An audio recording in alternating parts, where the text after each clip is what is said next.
My husband had a car accident while he was driving. His leg injuries were severe, and I was certain that he'd be wheelchair-bound for a while. He weakly turned to me in the hospital bed and asked me for help. "Sorry, but please take care of me." Even when I saw him like that, I didn't feel any sympathy. I've been getting a cold shoulder from him for a long time. "No way, not gonna happen," I said with a laugh, and he was left speechless. I casually checked the next bed and was devastated when I saw the person laying there. So, it was true after all. I vowed to myself that I would never help him. I'm Valerie, 33 years old. I work hard as a nurse at the hospital. I have a close friend named Julia, whom I've known since high school. She's quite different from me and has a glamorous and beautiful appearance. Her figure is outstanding, so people often mistake her for a model or actress. She caught the eye of the CEO's son during her corporate days and got married. She's now a homemaker with one son.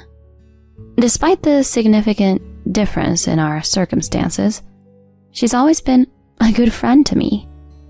Since she has more experience with guys, I confide in her about my love life. Being a nurse is a demanding job. There are often night shifts, and being called in on days off for emergencies is not uncommon. Because of this, I haven't had much luck in the romance department. When I complained to Julia, she introduced me to Walter, who would later become my husband. He's kind, good-looking, and just an amazing guy. If I were single, I would have pursued him myself. He's such a catch, who's also got a successful career. And so, the blind date was arranged. In a way, Julia could be considered the Cupid who brought us together. As she said, he's a caring and gentlemanly, handsome guy. He excels at his job, and since we're both working, he shares household responsibilities with me. When he popped the question, I was overjoyed, but I also had doubts about whether I was good enough for him. He sweetly said, "You're perfect for me. I'm drawn to your modesty." And with that, we got married and started living together in an apartment. I felt deep gratitude for being married to him and owed Julia a lot for bringing us together. Despite having a peaceful life without any major arguments, there's one thing that troubles me. Even after 3 years of marriage, we still haven't conceived a child. We're actively trying, but it just isn't happening. I'm 33 now and felt a sense of urgency due to my age. Nowadays, with the advancements in medical technology, it's not uncommon for people to give birth in their late 30s to their 40s. Given my background in healthcare, I also know the various risks that an advanced maternal age poses to both the mother and the child. That's why I want to have a baby as soon as possible. My longing is so strong that I start considering fertility treatments. One day, I brought up the topic to Walter. I think the reason why we haven't been successful is that both of us or one of us has an issue. I want to get a thorough test to find out. So let's go to the clinic together. I thought that he, who was normally loving and caring, would surely agree. However, my expectations were quickly shattered. He refused to undergo infertility testing, no matter how hard I tried to persuade him. "No way. It's embarrassing. I'm not infertile, you know. If anything, it's Probably you. His unusual assertiveness made me uneasy. How can you be so sure? You can't determine infertility without a test. His face contorted with anxiety, and he broke into a cold sweat while his eyes darted nervously around the room. Well, I just have a feeling. There's nothing particularly wrong with my health anyway. His suspicious behavior led me to intuit that he was hiding something, although I had no concrete evidence. Our conversation didn't progress, and the topic of infertility treatment remained unresolved. I couldn't help but be curious about what he was hiding. Once you start suspecting someone, you begin to notice things you hadn't before. For instance, he frequently has to work late, despite the number of days on his pay stub not aligning with that. There was even a time when he came home late and had the scent of sweet woman's perfume on him. He brushed it off, saying he had been out for a work event, but it seemed fishy. Furthermore, I often find strands of long hair in his car. We both have short hair, so it makes no sense. He claims that it fell when he had a female colleague in the car, but it just doesn't sit right with me. I doubt that there are any male colleagues with such long hair, and it's hard to believe he regularly gives female colleagues rides. My suspicions about him deepens. So, I decided to confide in Julia about him. She arrived at a cafe, looking all put together in designer clothes, with glossy hair and immaculate makeup. Still as beautiful as ever. Sorry for keeping you waiting. So, what's going on? You said something related to Walter?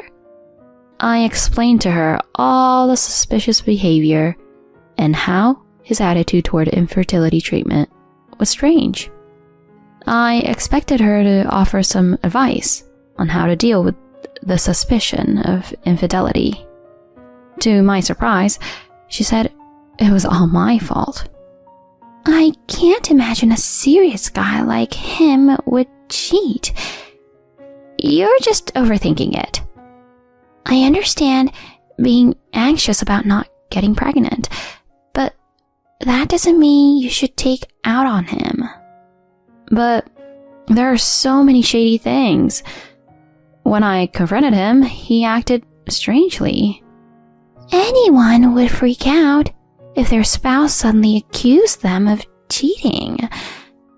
As for the infertility treatment, there's nothing wrong with his health. It's natural for him to deny it. Hey, you're not thinking about a divorce over such a minor thing as this, right? It's a shame to part with someone as wonderful as him. She tried to persuade me, which left me feeling incredibly uneasy inside. I thought she'd at least listen to me whine and offer some comfort, even if she didn't give advice. In reality, she defended Walter, who had a suspicion of infidelity, and pointed out that it was my fault. Maybe she felt she had to defend him since she introduced us. Nonetheless, it bothered me that she adamantly took his side. I couldn't help but wonder why. Afterward, I tried to bring up the topic of infertility testing with Walter whenever I could, but he would quickly dodge the subject, citing work commitments. Days passed, but the suspicion of his infidelity didn't clear up, and I couldn't take it anymore. Finally, I decided to dig deeper and question him. Honey, are you hiding something from me? Like something related to other women? He cried out. Huh? And flinched. He tried to argue back, but his voice quivered. Why would you suddenly say something like that? I would never hide anything from you. I want to trust you too. But lately, you've been acting strangely. You're not straightforward about the hair in the car or the perfume. And you've been avoiding the topic of infertility treatment. Is there something you're keeping from me? I asked, looking him in the eyes, and he averted his gaze. After a silence that lasted for about half a minute, he suddenly yelled at me. Shut up. Who do you think you are to accuse me like this? And nobody like you got to marry someone like me. You're so out of line. Just listen to me and stay quiet. His outburst was so intense that it shocked me. He had never yelled at me since we got together. All this trouble with having a child is all your fault. There's nothing wrong with me. Marrying a woman like you is like drawing the short straw, he declared, and then stormed off to the bedroom. I was left stunned by the whole ordeal. To think he could hurl such insults at me just because I asked a few questions. At the same time, I became even more distrustful of him. If he had nothing to hide, why didn't he calmly deny the accusations? His anger seemed unusual. I was sure there was something going on. The next day, he left for work without having breakfast. When he came back home, he threw a petition for divorce at me. I'll let yesterday's incident slide, because I'm a forgiving person. But next time you complain about me, it's a divorce. He threatened arrogantly. He seemed to think that I would stay silent and endure it. Honestly, I had plenty of things to say to him. It was clear to me that he was the one acting fishy, so I didn't understand why I should be the one to back down. Unfortunately, the fact remained that there was no concrete evidence of his affair. I humbly apologized for accusing him and kept the form on hand for the time being. He looked satisfied as he listened to my apology, but in my mind, I was preoccupied with how to uncover his secret. Although a private investigator was expensive, I was considering hiring one, but things took an unexpected turn. I received a call from someone who revealed his affair and even told me the identity of his mistress. The story was so shocking that it made my head spin. While I had expected his infidelity, the identity of his mistress was a surprise. The person who provided the information had no reason to lie to me, and later he showed me evidence that backed up what he said. I was devastated and ended up in tears. Once I composed myself, I was filled with anger toward both Walter and his mistress. I vowed not to let them get away and swore to bring them down. One day I came home to find Walter packing his suitcase. He seemed to be in a good mood, even humming a tune. Oh, you're home. Good timing. I'm sorry for the suddenness, but I'm heading out on a business trip now. I'll be away for about a week, so please, take care of the house, he nonchalantly announced. Of course, I couldn't just nod in agreement because there was something important we needed to discuss. Wait, I have something important to talk to you about. As soon as I said that, his face turned noticeably sour. He probably thought I was going to bring up the infertility topic again. When I tried to speak, he cut me off saying, Enough already. I've told you many times. There's nothing wrong with me, so I won't go for the test. You're being annoying. I'm in a hurry, I'm leaving now. I tried to tell him that wasn't it, but he didn't listen and quickly left. I told myself not to show any mercy upon his return. I suppressed the urge to scream in anger and wished for some divine retribution to befall him. Surprisingly, my wish came true quite easily. A few hours after he left, I received a call from the police. Your husband and his sister have been in a car accident and were urgently transported to the hospital. Apparently, he had been driving too fast and couldn't navigate a curve, resulting in a crash. By the way, he's an only child, so there was no sister to be with him. Most likely, the woman with him was his mistress. I rushed to the hospital and spoke to the doctor. Walter has severe leg injuries, and it was confirmed that he would be in a wheelchair for the foreseeable future. I went to his room to check on him. When he saw me, he seemed somewhat uncomfortable, but he managed a weak smile and asked me for a favor. You must have heard it from the doctor, but I'll be living in a wheelchair from now on. I'm sorry for the trouble, but I'm asking you to take care of me. In a healthy, loving marriage, if a spouse were asked to take care of the other, they would probably agree without hesitation. However, I couldn't help but burst into laughter. Take care of you? That's impossible. No doubt about it. He was left dumbfounded by my response. He clearly hadn't expected me to refuse him. I stared at him with a mocking look. Did you really think I hadn't realized yet? The person you were with was your mistress, wasn't she?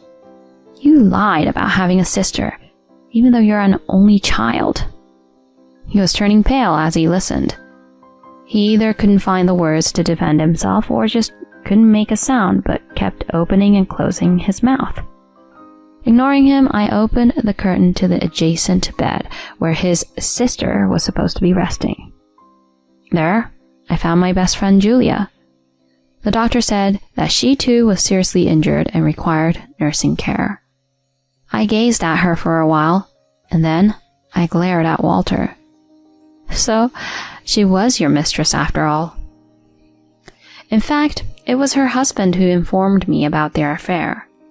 He had suspected her infidelity, hired a private investigator, and discovered that Walter was her partner. Apparently, they had been seeing each other for quite some time.